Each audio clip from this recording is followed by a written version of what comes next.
Hello, hello, hello, and welcome to another conversation. Yes, this is the Conversation with Stevie. This is a place where we uncover the why behind what people do. I am Dr. Stevie Mills, super excited to be here with you. Let me tell you what I do so that we can talk about what our incredible guest does, okay? So I love helping my clients who are subject matter experts increase their income online by utilizing their expertise and their experience. I am excited about hosting the She Soars visual campaign. We are smack dab in the midst of that. And so today we're going to be speaking to another She Soars celebrity. Her name is Crystal. Crystal, how you doing? I am doing amazing. Dr. Stevie, how are you doing? Doing good, doing good. Thank you so much for asking. I am excited that you're here, and I believe that the greatest introduction one can do is of themselves. So please go ahead and introduce yourself.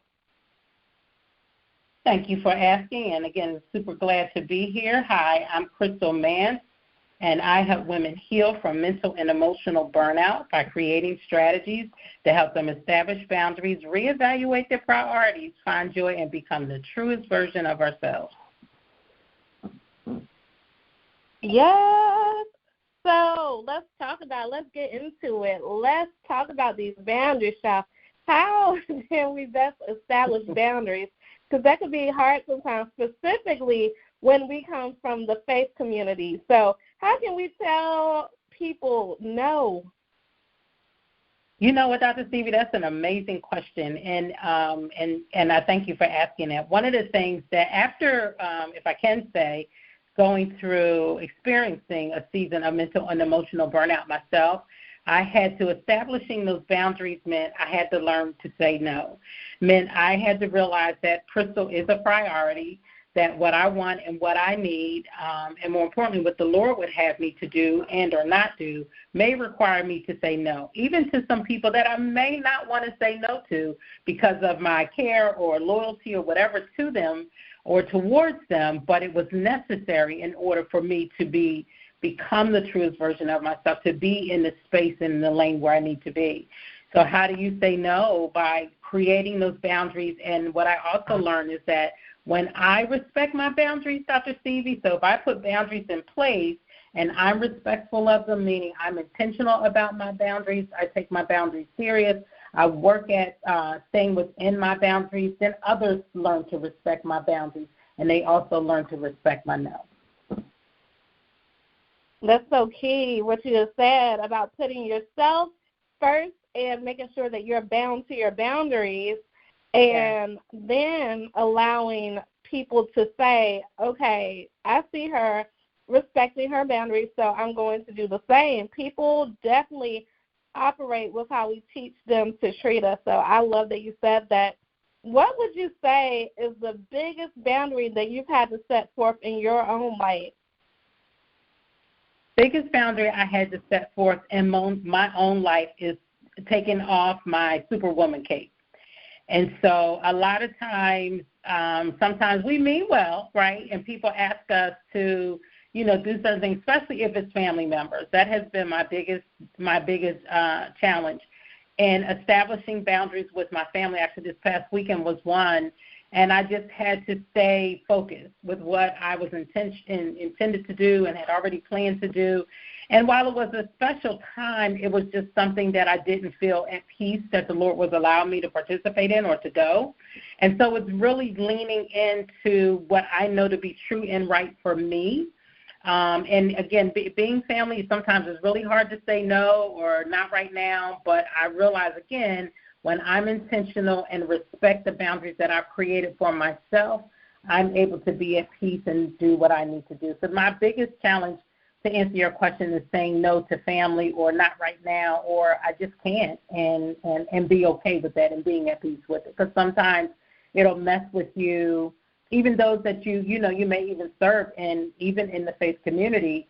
Sometimes, you'll get those thoughts, well, I'm not loyal, or I shouldn't have said this or that. But again, when you're true to yourself and true to what you know the Lord is saying to you, you're learning to stay within those boundaries, and it makes it a much smoother process. Thank you for that. Also, I know that you're an author. Tell us about the work that you've done that's been published.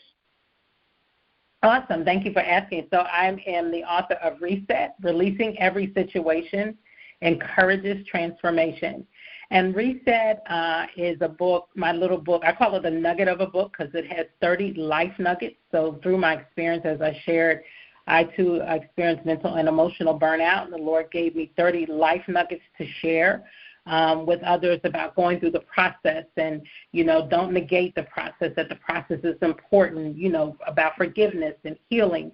And so my book, it gives I'm very transparent. I share transparently about my process and my story, about some things I went through in my childhood and even into my adult life, either things I did or did not do, even mistakes I made or did throughout my life.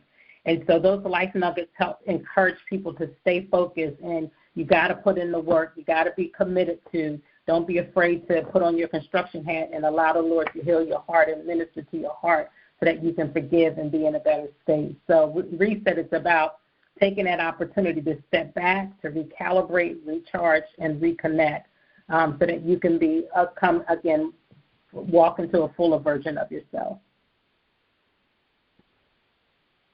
I love it. I wanted to ask you, when you were going through burnout, or if anyone is going through burnout, what are some signs that can say, this is more than just something I should look over? This is actually something I need to pay attention to. Excellent question. So some of those signs are, Dr. Stevie, when you don't have peace. Like that's one of the main markers for me. I felt like I was all over the place. And so when I realized one of the main factors was I didn't have peace. I was steady taking in so much that I wasn't getting filled myself. And so, or pouring out so much, shall I say, and I wasn't getting filled. And so that's one of the markers that you're giving in every pinnacle of yourself. If you took a piece of paper, Dr. Stevie, and you drew a circle and you put lines in it like it was a slice, they were slices of pizza, and you began to write out parts of everything that you do, from being a mom and all of those things, and a wife and whatever that may be, a sister, all of that, and then you look at that. You have to realize, and if you need more paper, then you are definitely carrying too much. You're wearing too many hats. You're trying to do too much. So that would be one. Not getting enough rest, and proper rest is a huge one. I've had a friend of mine said I only need 3-4 hours of rest, and I know I need my 7 to 8 hours of sleep and to help rejuvenate my body so my mind has an opportunity to shut down. So rest would be another one, to make sure you get rest. Learning when to walk away and say, I can't right now. Those two beautiful letters, the N and the O, are so powerful. And learning to say no when you can't, and be okay with it when you can't, and being at that space of peace. So those are a couple things that can help you if you are experiencing burnout to overcome it. Thank you. So the next question I want to ask you is literally a fill-in-the-blank question that I ask all the people who come to have a conversation with me, and it goes like this. And Dr. Stevie, we cannot leave the conversation today without everyone knowing, and please fill in the blank. Cannot leave the conversation today, Dr. Stevie, without everyone knowing that burnout is real, that it does happen to the best of us, that it happens even when you feel like you're doing your best and you're trying to give your all. It happens when, in trying to give your all and putting on our proverbial superwoman cape, that you realize you really have to take it off and put it down. That God didn't intend for us to carry everybody's load all the time or carry all people. And I think sometimes for us as women, we're nurturers, naturally nurturers, so that happens. But that when you walk in the space of understanding that God has given me some things to handle and to do, and I need to do them in my season and my time, and it doesn't, and I'm not supposed to carry this person or these people or these situations. But when you're in a space that you realize, God, I only want to be where you want me to be, doing what you want me to do in the season in which you want me to do it, then you're able to be free and walk in a space of peace and not have to worry about being overwhelmed or wearing too many hats. that you're able, as I said, we talked about earlier, to establish those clear boundaries, to reevaluate your priorities. When you look at your priorities, you're able to live in a space of joy and become that better version, that truest version of yourself.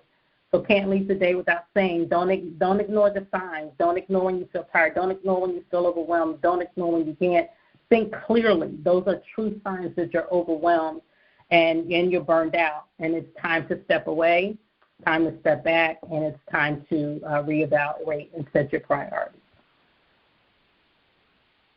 I love it. Thank you for that. One question I have prior to getting your contact information, because we'll be getting that in just a moment, is about the She Soars visual campaign. You said yes with your time, treasure, talent, and I'm just so appreciative. Our guests are so appreciative. Everyone connected to this campaign is very grateful. So I want to know, what made you say yes and connect and partner with us here? Well, I just feel like, I love the what She Soars stands for, and I love the fact that you are highlighting women and helping us soar and helping us think about it from another level of soaring, not just, flying above all, but using the tools and what God has given us to share with others to help others soar.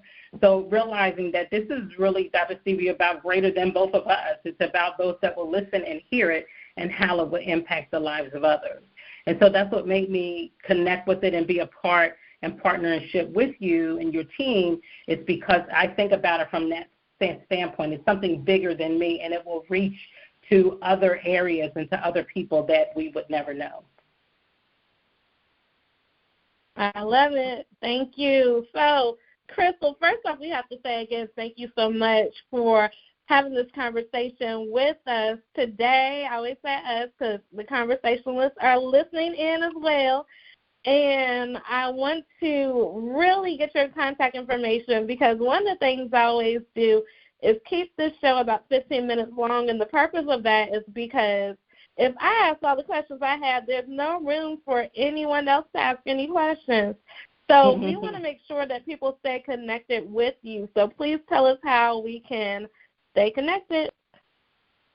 Sure. You can reach me at www.stopbeingoverwhelmed.com. That's www.stopbeingoverwhelmed.com.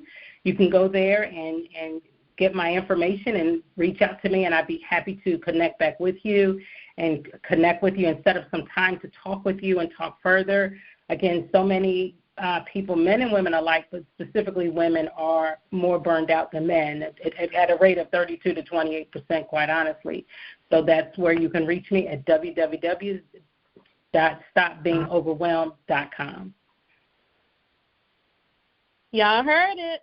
www.stopbeingoverwhelmed.com. Okay? So definitely make sure you do that, because stress is a number one killer. We don't want none of y'all stressed, overwhelmed. We want you to live in peace and prosperity and love and all of the great things. Well, the way that you can stay connected to me is literally by knowing how to spell my first name correctly. It is Stevii, and then you can go to workwithstevie.com, workwithstevie.com. And I always love to end everything I do literally the same way, and that is by saying to you to make it a great day. Don't have a great day. Make it a great day. Why? Because you, and yes, you too have the power to do so. Bye for now.